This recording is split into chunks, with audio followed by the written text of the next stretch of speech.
এই বাংলাদেশ দেহ বানবেরা মানুষ কিতা পারে না, তোমরা তো ওটা পারো বানবেরা কাজে শেয়ার করতে পারলে এটি শেয়ার করো, দেহ বাংলাদেশের মানুষ কিতা করছে আজকে।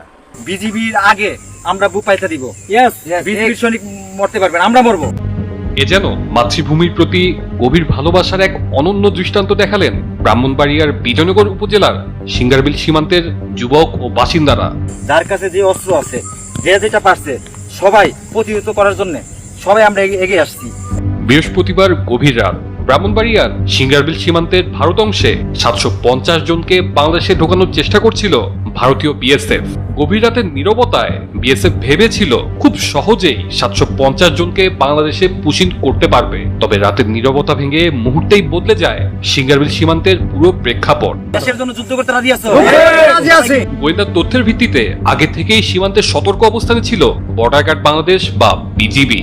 পাশাপাশি স্থানীয় জনপ্রতিনিধিদের উদ্যোগে মসজিদে মাইকিং ও সামাজিক যোগাযোগ মাধ্যমে আহ্বান করে সিঙ্গারবিল, বিষ্ণুপুর, নলঘুরিয়া, মেরাসানি ও নোয়াবাদী গ্রামের কয়েক হাজার মানুষ সীমান্তে জড়ো হয়। কয়েক ঘন্টার মধ্যেই শতাধিক মানুষ সীমান্তে অবস্থান নিলে বিএসএফ পিছু হটে এবং কোনো সংঘর্ষ ছাড়াই পরিস্থিতি নিয়ন্ত্রণে আসে। গ্রামবাসী সবাই, যুবক পোলাপান, ছোট পোলাপান, সবাই আমরা মসজিদের মাইকে প্রথম ঘোষণা করা হয়েছে ইন্ডিয়ার থেকে ইন্ডিয়ান নাগরিক 700 নাগরিক আমাদের এলাকার মধ্যে জোর করে ঢুকানোর চেষ্টা করতেছে।